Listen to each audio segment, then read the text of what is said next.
আপনারা আজকে যে মুভিটি দেখতে চলেছেন এটি 2024 সালে মুক্তি পাওয়া একটি অসাধারণ সাইকো সিরিয়াল কিলিং মুভি। একটি মেয়ে সিরিয়াল কিলারের হাত থেকে বেঁচে ফেরার লড়াই। আসসালামু আলাইকুম বন্ধুরা, কেমন আছেন সবাই? আশা করি ভালো আছেন। যদি আমার এক্সপ্লেন করা ভিডিওগুলো আপনাদের কাছে ভালো লেগে থাকে তাহলে লাইক সাবস্ক্রাইব করে বেল আইকনটি অন করে দিবেন, তাহলে আমার সব ভিডিও আপনার কাছে চলে যাবে। তো চলুন বন্ধুরা, শুরু করা যাক আজকের এক্সপ্লেনেশন। মুভির শুরুতেই আমরা দেখতে পাই একটি মেয়েকে, সে বাস স্টপে কারোর জন্য ওয়েট করছিল। তখনই সেখানে একটা লাল গাড়ি এসে থামে আর মেয়েটা সেই গাড়িতে উঠে চলে যায়। আসলে এই মেয়েটি একটা কল গার্ল। মেয়েটিকে নিয়ে গিয়েছে সেই হচ্ছে সেই সিরিয়াল কিলার। লোকটা মেয়েটির সাথে ফিজিক্যাল হওয়ার সময় তার ঘাড়ে একটি ইনজেকশন পুশ করে, যার ফলে মেয়েটি অজ্ঞান হয়ে যায়। আর তখনই লোকটি তাকে পলিথিন দিয়ে পেঁচিয়ে বেসমেন্টে নিয়ে যায়। বেসমেন্টে নানা ধরনের হাতিয়ার রাখা ছিল। লোকটি একটি চাপাতি উঠিয়ে মেয়েটিকে টুকরো টুকরো করে ফেলে। এরপর রাশের টুকরোগুলো একটি বস্তাতে ভরে নদীতে ফেলে দেয়। পরের দিন সকালবেলা লোকজন সেই বস্তাটি দেখতে পায় এবং পুলিশকে জানায়। পুলিশ সেখানে এসে চেক করলে মেয়েটির কাটা মাথা খুঁজে পায়। আর একজন কনস্টেবল ইন্সপেক্টরকে জানায় এই মেয়েটিকেও সেই সেম প্যাটার্নে খুন করা হয়েছে। বডিকে টুকরো টুকরো করা হয়েছে আর মেয়েটির হাতের একটি আঙ্গুল কেটে রাখা হয়েছে। তখনই উপরের বড় কর্মকর্তা ইন্সপেক্টরকে ফোন দিয়ে ক্রাইম সিনের ব্যাপারে জিজ্ঞাসা করলে ইন্সপেক্টর বলে, স্যার, সেম প্যাটার্নে খুন করা হয়েছে। মেয়েটিকে টুকরো টুকরো করা হয়েছে আর তার হাতে ছোট আঙ্গুলটি কেটে রেখে দিয়েছে। পরের সিনে আমাদেরকে দিবিয়া নামের একটি মেয়েকে দেখানো হয়। দিবিয়া তার অ্যাপার্টমেন্ট থেকে বাস স্টপের দিকে যাচ্ছিল। দিবিয়াকে দেখে বোঝা যাচ্ছিল সে খুব কষ্টে আছে। দিবিয়া বাস স্টপের দিকে যাচ্ছিল আর মনে মনে ভাবছিল, আমাদের জীবনে আমরা যেটা ভাবি সেটা কখনোই হয় না। আসলে ভাগ্যে যা লেখা আছে তাই হবে, আর এই ভাগ্য আমাদের থেকে আমাদের আপন মানুষগুলোকে কেড়ে নেয়। কথাটা যেন জীবনের সাথে মিলে গেল। আসলে আমাদের ভাগ্যে যা লেখা আছে আমাদের সাথে সেটাই হবে, আর এই ভাগ্যই আমাকে আমার আপন মানুষ থেকে কেড়ে নিয়েছে। দোয়া করি সে ভালোই থাকুক। দিব্যা এগুলো ভাবতে ভাবতে বাস স্টপে এসে পড়ে। সেখানে দাঁড়িয়ে এসে তার পুরনো জীবনের স্মৃতিগুলো মনে করতে থাকে। আর আমাদের নিয়ে যাওয়া হয় ফ্ল্যাশব্যাকে। দিব্যার একটি ছোট্ট মেয়ে আছে। দিব্যার মেয়ের নাম হচ্ছে দিয়া আর তার হাজবেন্ডের নাম হচ্ছে আরাফ। আরাফ দেশের বাইরে জব করে, কিন্তু হঠাৎ করে সে কাউকে না জানিয়ে দেশে ফিরে আসে। এটা দেখে দিবিয়া আর দিয়া তো মহা খুশি। আসলে আজ দিবিয়ার জন্মদিন, আর এই কারণে দিবিয়াকে সারপ্রাইজ দেওয়ার জন্য আরাফ কাউকে না জানিয়ে দেশে চলে এসেছে। আরাফ এখানে দিবিয়াকে বলে আজ আমরা বাইরে খাবো। এই কারণে দিয়া রেডি হয়ে বিল্ডিং এর নিচে আসলে দিবিয়ার ফ্রেন্ড কাবিয়ার সাথে তার দেখা হয়। কাবিয়া এই অ্যাপার্টমেন্টেই থাকে। দিয়া কাবিয়াকে তার বাবার সম্পর্ক বলতে থাকে যে আজ তার মায়ের বার্থডে, এই কারণে তার বাবা কাউকে না জানিয়ে তাকে সারপ্রাইজ দেওয়ার জন্য দেশে চলে এসেছে। এরপর তারা রেস্টুরেন্টে যায় ডিনার করতে, কিন্তু দিবিয়ার আজকে একটু মন খারাপ ছিল, কারণ আরাফ এখনো তাকে উইশ করেনি। তখনই দিবিয়া পিছন থেকে বাজে সং শুনতে পায়। আসলে আরাফ দিবিয়াকে সারপ্রাইজ দেওয়ার জন্য আগে থেকেই হোটেলে একটা সারপ্রাইজ পার্টি প্ল্যান করে রেখেছিল। ডিনার শেষে বাড়ি ফেরার সময় আরাফ খেয়াল করে রাস্তার মাঝে পুলিশের ব্যারিকেড লাগানো, আর তখনই সেখানে পুলিশের একটা গাড়ি এসে ফায়ারিং শুরু করে। আসলে সেই গাড়িতে কিছু টেররিস্ট ছিল, আর সেখান থেকে বের হতে গেলে বাইক নিয়ে পুলিশের গুলি এসে সোজা আরাফের কপালে লাগে, আর আরাফ সেখানেই পড়ে মারা যায়। এক মুহূর্তেই যেন দিবিয়ার পুরো পৃথিবীটা উঠতে গেল। দিবিয়া আর দিয়া এটা দেখে পুরো শক খেয়ে যায়। তখনই সেখানে পুলিশের সিনিয়র অফিসার ভিক্টরি আসে। ভিক্টরি আরাফের এমন অবস্থা দেখে সেও একটু দুঃখী হয়ে পড়ে, কিন্তু পুলিশরা আরাফের মৃত্যুর দায়ভার নেয় না। তারা রিপোর্ট করে আরাফ একজন টেররিস্ট ছিল। পরের দিন সকালবেলা নিউজে টেররিস্টদের সাথে সাথে আরাফকেও নিউজে দেখানো হচ্ছে। এটা দেখে দিবিয়া পুরোপুরি ভেঙে পড়ে।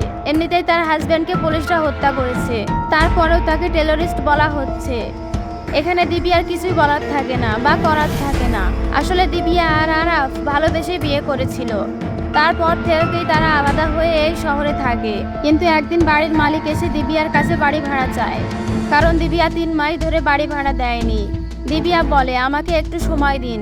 বাড়ির মালিক বলে 3 মাস তো হয়ে গেল, 2 দিনের মধ্যে আমার টাকা দিয়ে দিবেন। তখনই সেখানে দিবিয়ার ফ্রেন্ড কাবিয়া চলে আসে আর বাড়ির মালিককে কিছু টাকা দিয়ে বলে আপনি যত টাকা পান সব টাকা আমি দিয়ে দিব। কাবিয়া এখানে দিবিয়া ও দেওয়ার জন্য খাবার এনেছিল। কাবিয়া এখানে দিবিয়াকে বোঝায় এইভাবে আর কতদিন চলবে, তোমাকে তো তোমার মেয়ের জন্য বাঁচতে হবে, কিছু একটা করতে হবে। এখানে কাবিয়া দিবিয়াকে জব করার কথা বলে। এর পরের দিন দিবিয়া তার মেয়ে দিয়াকে নিয়ে তার বাবার বাসায় যায়, কিন্তু দিবিয়ার বাবা বলে তুমি কে, আমি তো তোমাকে চিনি না। আসলে দিবিয়া আরাফকে লাভ ম্যারেজ করে বিয়ে করেছিল, সেই কারণে দিবিয়ার বাবা দিবিয়াকে মেনে নেয়নি। দিবিয়ার বাবা বলে তুমি এখান থেকে চলে যাবে নাকি ঘাড় ধাক্কা দিয়ে বার করে দিব। দিবিয়ার এখানে কিছুই বলার থাকে না, সে সেখান থেকে চুপচাপ চলে আসে।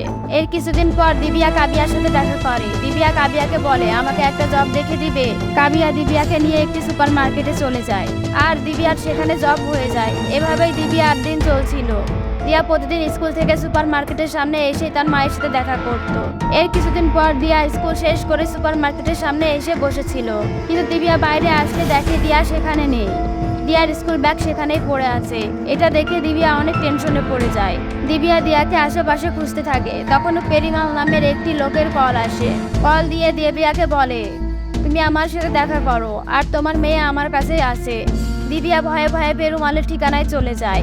আর এখানে আমরা জানতে পারি আরাফ পেরুমালের থেকে কিছু টাকা ধার নিয়েছিল ব্যবসা করার জন্য, কিন্তু এখন তো আর সে আরাফ বেঁচে নাই, তাই পেরুমাল তার টাকা পাবে না। আর এই কারণে পেরুমাল টাকার জন্য দিয়াকে কিডন্যাপ করে নিয়ে এসেছে। দিবিয়া পেরুমালকে বলে আমাকে 2 দিনের সময় দিন। পেরুমাল দিবিয়াকে বলে 2 দিনের মধ্যে তুমি টাকা দিতে পারবে না। এরপর বাসায় আসার পরে দিবিয়া অনেক চিন্তাতে ছিল। তখনই কাবিয়া সেখানে আসে, আর দিবিয়া কাবিয়াকে সবকিছু খুলে বলে পেরুমলের থেকে আরাফ কিছু টাকা নিয়েছিল, আর পেরুমল সেই টাকার জন্য দিয়াকে কিডন্যাপ করে নিয়েছে। দিবিয়া বলে আরাফ যেদিন মারা গিয়েছিল সেদিন আমিও মারা গেলে ভালো হতো, এত কিছু সহ্য করতে হতো না। কাবিয়া দিবিয়াকে বলে এভাবে ভেঙে পড়লে জীবন চলবে না। কাবিয়া এখানে তার লাইফের একটি সিক্রেট বলে আমি কোনো কল সেন্টারে কাজ করি না, আমি আসলে একজন কল গার্ড, আর এটা আমি আমার ফ্যামিলির জন্য করি। আর এখানে দিবিয়া তার মেয়েকে বাঁচানোর জন্য কল গার্ডের কাজ করার জন্য রাজি হয়ে যায়। ভাগ্যের কি নিষ্ঠুর পরিহাস। কাবিয়া এখানে কোমল নামের একজন ব্রোকারকে দিবিয়ার নাম্বার ও দিবিয়ার ব্যাপারে সবকিছু খুলে বলে। কিছুক্ষণ পর কোমল দিবিয়াকে কল দিয়ে বলে তোমাকে একটা লোক বুক করে নিয়েছে, তুমি তোমার ঘরের বাইরে যে বাস স্টপ আছে সেখানে যাও, লোকটা সেখান থেকে তোমাকে পিক করে নিবে। দিবিয়া সেই বাস স্টপে এসে দাঁড়িয়েছিল, আর এটাই হচ্ছে মুভির সেই প্রথমের সিনটা যেটা আপনারা দেখেছেন। আর তখনই সেখানে একটা লাল গাড়ি এসে দাঁড়ায়। দিবিয়া মনে মনে ভাবছিল আমি যেটা করছি সেটা সঠিক নয়, কিন্তু আমার মেয়েকে বাঁচানোর জন্য এটা আমাকে করতেই হবে। আর দিবিয়া সেই গাড়িতে উঠে সেখান থেকে চলে যায়। লোকটার বাসা ছিল শহর থেকে একটু ভিতরে। ঘরে আসার পর লোকটা মদ পান করতে থাকে। লোকটা দিবিয়াকে মদ খেতে বলে, কিন্তু দিবিয়া না করে বলে ওয়াশরুমটা কোথায়। লোকটা ওয়াশরুমটা দেখিয়ে দিলে দিবিয়া ওয়াশরুমে গিয়ে অনেক কান্না করতে থাকে।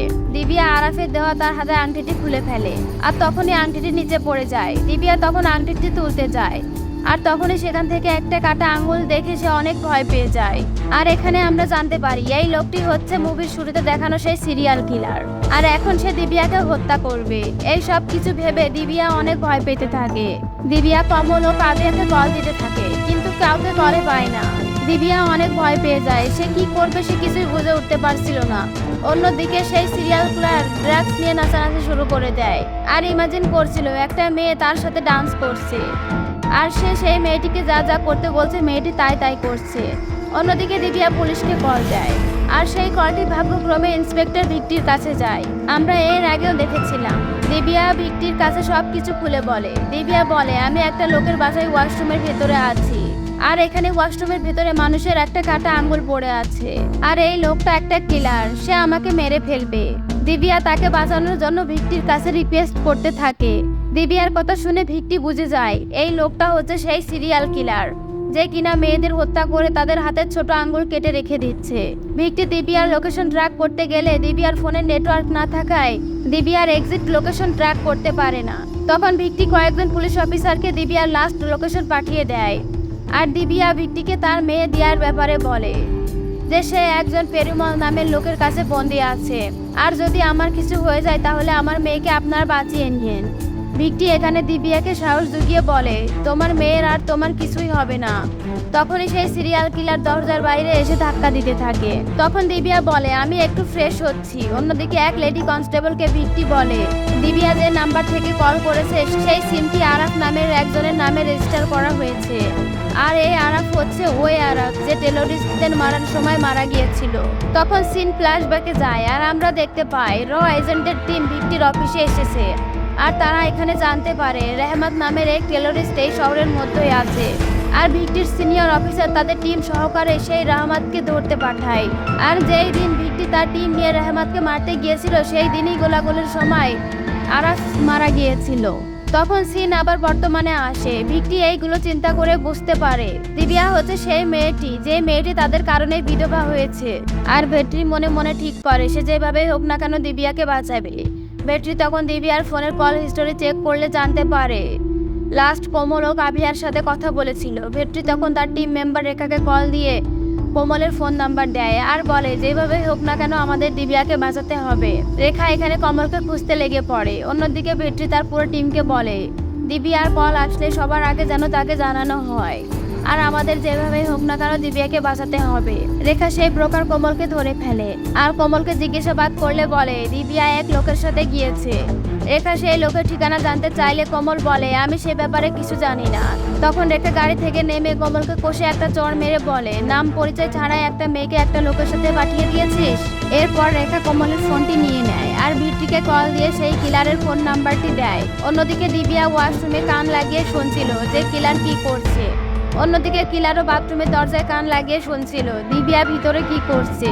এরপর দিবিয়া আবারও ভেট্রিকে কল দিয়ে বলে আপনারা এখনো আসেননি, লোকটা আমাকে যে কোনো মুহূর্তে মেরে ফেলবে। ভেট্রি দিবিয়াকে বলে তুমি চিন্তা করো না, যত তাড়াতাড়ি সম্ভব আমরা সেখানে পৌঁছে যাব। ততক্ষণে তুমি ওয়াশরুমের ফ্ল্যাশের ঢাকনা হাতে নিয়ে দরজার পাশে দাঁড়িয়ে থাকো। কিলার যখন ভিতরে আসবে তুমি পিছন থেকে সজোরে তার মাথায় আঘাত করবে যাতে সে সেখানেই মারা যায়। দিবিয়া ভেট্রির কথা মতো ওয়াশরুমের ফ্ল্যাশের ঢাকনা নিয়ে দরজার পাশে দাঁড়িয়ে থাকে আর কিলার একটা কুড়াল দিয়ে দরজা ভাঙতে থাকে। আর এটা দেখে দিবিয়ার হাড় হিম হয়ে যায়। কিলার যখন ওয়াশরুমের ভিতরে আসে দিবিয়া তখন সেই ঢাকনা দিয়ে কিলারের মাথায় সজোরে আঘাত করে আর সেখান থেকে পালাতে থাকে। কিন্তু দিবিয়ার ওই আঘাতে কিলারের কিছুই হয় না। এক পর্যায়ে কিলার একটা হ্যামার দিয়ে দিবিয়ার মাথায় আঘাত করে তাকে সেন্সলেস করে ফেলে আর দিবিয়াকে টানতে টানতে বেসমেন্টে নিয়ে যায়।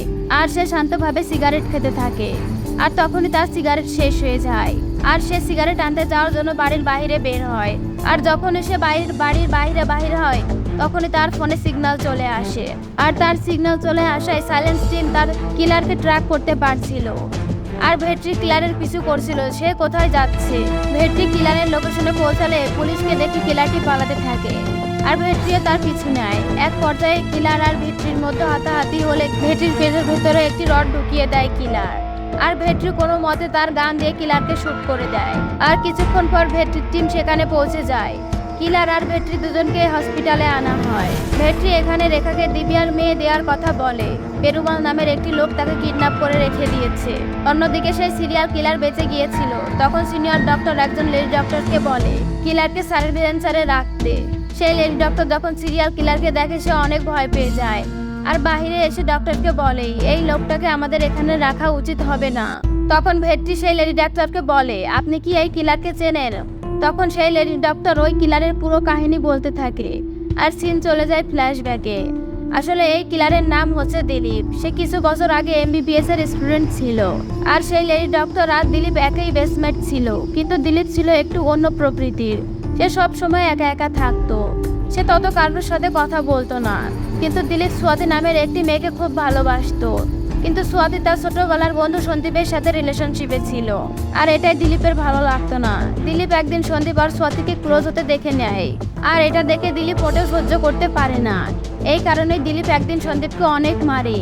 আর এই ব্যাপারটা যখন সোয়াতি জানতে পারে তখন সোয়াতি দিলীপকে বলে তোমার সাহস হয় কি করে আমার ফ্রেন্ডের গায়ে হাত দেওয়ার? এরপর থেকে তুমি সন্দীপ থেকে দূরেই থাকবে। এগুলো শোনার পর দিলীপ একটু উদাস হয়ে পড়ে। এরপর থেকে সে সোয়াতি ও সন্দীপের থেকে দূরেই থাকতো। কিন্তু একদিন হসপিটালে সোয়াতিকে আনা হয়। আসলে সোয়াতি সুইসাইড করার চেষ্টা করেছিল। ডক্টররা অনেক চেষ্টা করেও সোয়াতিকে বাঁচাতে পারেনি। আর এই কারণে সোয়াতির বডিটি মর্গে রেখে দেওয়া হয় যাতে আগামীকাল সোয়াতির ফ্যামিলি থেকে কেউ আসলে বডিটি হ্যান্ড ওভার করা হয়। কিন্তু রাতের বেলায় মর্গের কাজ করা একটা লোক দিলীপকে নিয়ে আসে। লোকটা দিলীপকে বলে তোমার কাছে আজকে রাতটাই সময় আছে, যা খুশি তাই করে নাও। আমি জানি তুমি সোয়াতিকে অনেক ভালোবাসো, কিন্তু এখন সোয়াতি মারা গিয়েছে, তাই তোমার কাছে এখন সুযোগ আছে নিজের ইচ্ছে পূরণ করার জন্য। এটা বলে সেই লোকটি মর্গ থেকে চলে যায়। আর দিলীপ সোয়াতিকে ইমাজিন করে তার ডেড বডির সাথে রোমান্স করতে থাকে।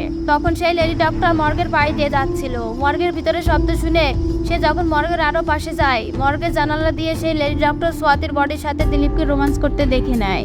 আর দিলীপও সেই লেডি ডক্টরকে দেখে ফেলে। আর তখনই সেই লেডি ডাক্তার দৌড়ে হসপিটালের ভিতরে যায় আর তার বাকি ক্লাসমেটকে সবকিছু খুলে বলে। আর এসব কিছু জানার পর হসপিটালের প্রিন্সিপাল দিলীপকে পুলিশের হাতে তুলে দেয়।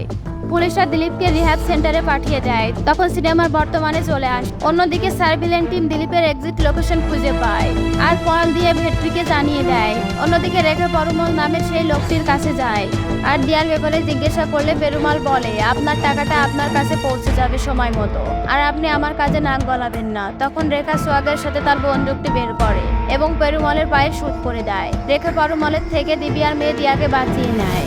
অন্যদিকে দিবিয়াকে দেখানো হয় সে এখনো বেসমেন্টে বন্দী ছিল। দিবিয়া সেখান থেকে একটি ছুরি দেখতে পায়। কোনো মতে সেই ছুরিটি দিয়ে তার হাতের বাঁধন কেটে ফেলে।